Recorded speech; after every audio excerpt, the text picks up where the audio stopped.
Assalamualaikum warahmatullahi wabarakatuh. Ketemu lagi dengan Bang Cemis. Oke, pada kesempatan hari ini kita akan mempelajari larutan hidrolisis ya.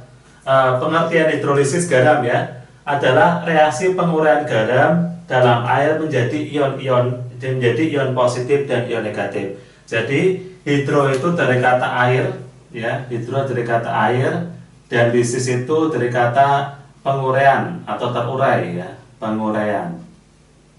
Jadi yang namanya hidrolisis garam intinya apa? Penguraian garam ya dalam air ya menjadi ion-ionnya atau menjadi ion positif dan ion negatif. Kemudian dalam hidrolisis garam ini nanti yang terurai atau yang akan berubah ya itu terutama dari apa? Ion dari asam lemah atau dari basa lemah. Oke, kemudian selanjutnya yang B, jenis-jenis hidrolisis garam. Yang pertama, garam dari asam kuat dan basa kuat, ya. Garam yang terbentuk dari asam kuat dan basa kuat. Contohnya di sini NaCl. Na dari NaOH, basa kuat. Cl dari HCl, asam kuat. Berarti apa? Garam dari asam kuat dan basa kuat. Ini nanti apa? Dia tidak mengalami hidrolisis, ya. Jadi garam dari asam kuat dan basa kuat ya itu tidak mengalami hidrolisis. Kemudian pH-nya sama dengan 7 ya. Contoh NaCl, K2SO4 ya, KNO3 dan sebagainya. Jadi yang penting di sini kalian hafal mana yang termasuk asam kuat, asam lemah, basa kuat dan basa lemah. Contohnya ya reaksinya NaCl ya Aq dalam air akan terurai menjadi Na plus Aq plus Cl min Aq. Nah, Na plus Aq plus H2O tidak bereaksi. Jadi kalau kita ion natrium ya dalam air itu tetap bentuknya ion natrium, bentuknya ion Na plus tidak berubah ya. Kemudian Cl min ya Aq plus H2O ya liquid juga tidak bereaksi, bentuknya tetap Cl min ya. Jadi kenapa mereka bentuknya Na plus sama Cl min intinya apa ya? Karena berasal dari asam kuat atau basa kuat ya. Kemudian yang kedua, garam dari asam lemah dan basa lemah ya. Contoh di sini adalah CH3COH ya. Ini berasal dari asam lemah ya, ini basa kuat ya. Jadi garam berasal dari asam lemah dan basa kuat ya. Ini nanti apa? Mengalami hidrolisis sebagian atau parsial. Kemudian pH-nya lebih dari 7. Kenapa pH-nya lebih dari 7 ya? Ini asam lemah basa kuat, otomatis menang yang kuat. Karena yang kuat dari basa, berarti apa? Cenderungnya dia pH-nya akan lebih besar dari 7 ya. Contoh reaksi ionisasinya CH3CONa Aq ya tanda panah menjadi CH3CO Aq plus Na plus Aq. Kemudian CH3CO Aq plus H2O ya. Karena ini berasal dari asam lemah ya, jadi ion dari asam lemah, maka dia akan mengalami perubahan bentuk ya. H2O terdiri dari OH- ya, OH- sama H+ ya. H2O terdiri dari OH- sama H+. Kemudian apa? H2O akan menyumbangkan H2O ya, H+-nya akan terikat ke sini. Jadi kalimatnya gini aja ya.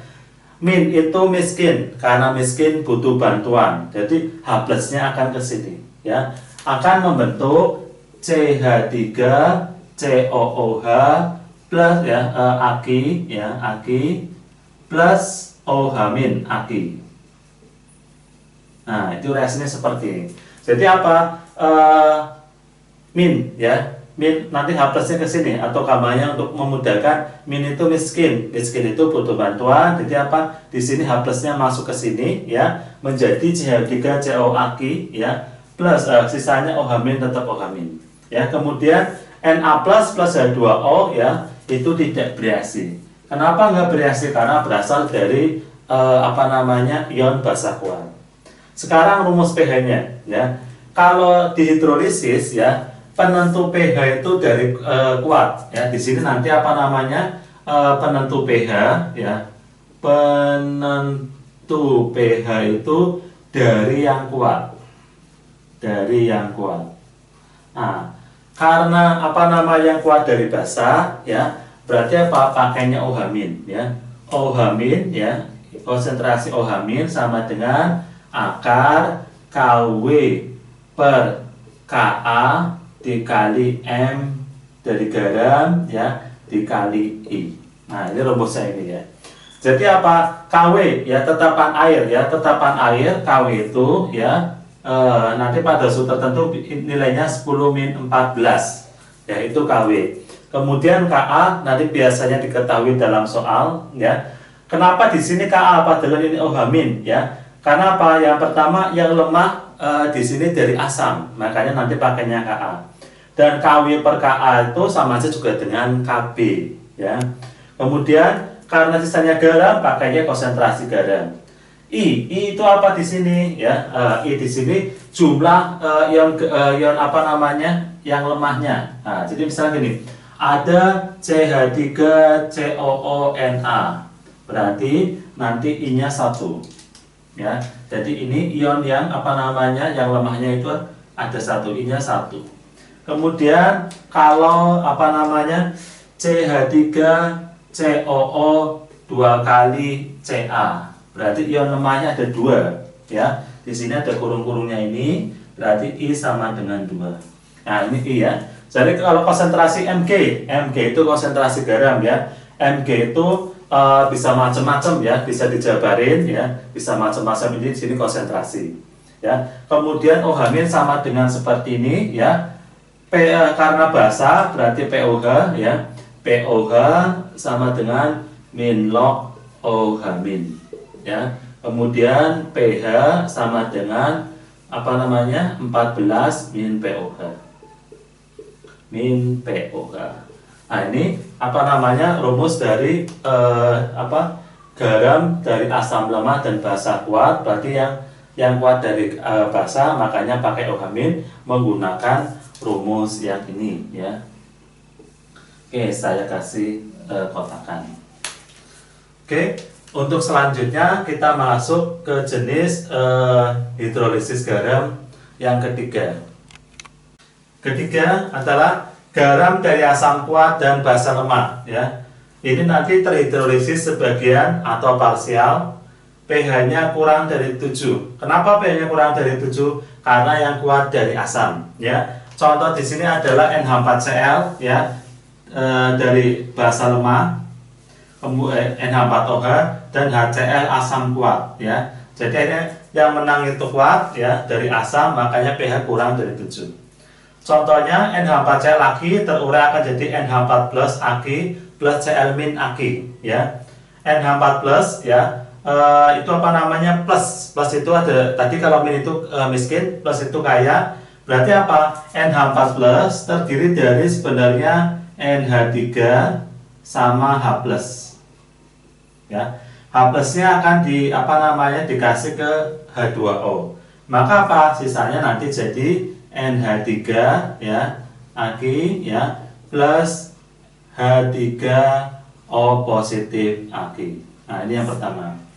Kemudian model yang kedua ya, modelnya apa? Mintanya OH min ya. Jadi H2O terdiri dari H plus sama OH min ya, terdiri dari H plus sama OH min.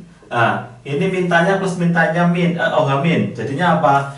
Jadinya NH4 ya, NH4OH Ag, karena OH min itu diminta, tinggal H plus ya, plus H plus Ag. Nah, jadi untuk NH4 plus itu ada 2 model ya, model yang pertama dan model yang kedua ini. Jadi sama aja.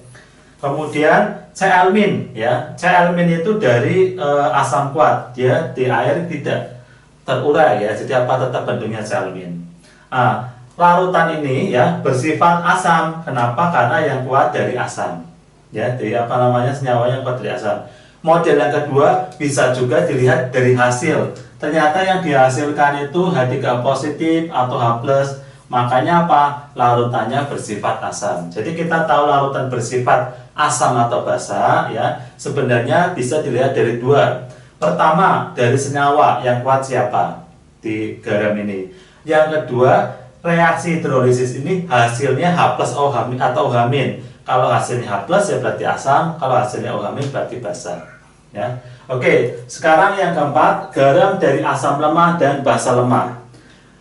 Ini nanti terhidrolisis total atau semuanya ya. Harga pH tergantung nilai Ka atau Kb. Jadi tergantung besarnya nilai Ka atau Kb, harga pH-nya. Contoh NH4 CH3COO NH4. Nah, ini dari asam lemah ya, ini dari basa lemah ya. Karena dari lemah-lemah semua berarti apa? Terhidrolisis total atau terurai semua ya. Jadi nanti kedua ion ini akan berubah bentuk ya, berubah apa namanya modelnya seperti ini ya. CH3CONH4 aki tanda panah menjadi CH3COMin aki plus NH4 plus aki ya. CH3COmin ya, ini terdiri dari H2O, H plus sama OH min ya. Kita mintanya modelnya H plus akan menjadi CH3COOH aki ya, sininya plus OH min aki ya. Ini miskin tadi ya. Kemudian ini misalkan pakainya yang kaya, berarti ngasih ya, akan menjadi NH3 ya aki plus H3O positif aki. Nah, bisa seperti ini ya. Karena untuk NH4 bisa dua model yang ini. Nah, kemudian sifat larutan ya. Sifat larutan tergantung dari Ka atau Kb ya. pH-nya juga sama ya. Jadi bersifat asam ya, itu kalau harga Ka-nya lebih besar dari Kb ya. Berarti apa? Mencari pH-nya, rumputnya pakai H plus sama dengan akar Kw per Kb kali Ka ya. Kalau bersifat netral, berarti nilai Ka dan Kb-nya sama. Bersifat basa ya, kalau Kb-nya lebih besar dari Ka, nanti rumusnya OH min sama dengan akar Kw per Ka dikali Kb. Oke ya, itu 4 jenis dari jenis-jenis larutan hidrolisis. Untuk selanjutnya kita akan menghitung pH dari larutan hidrolisis garam.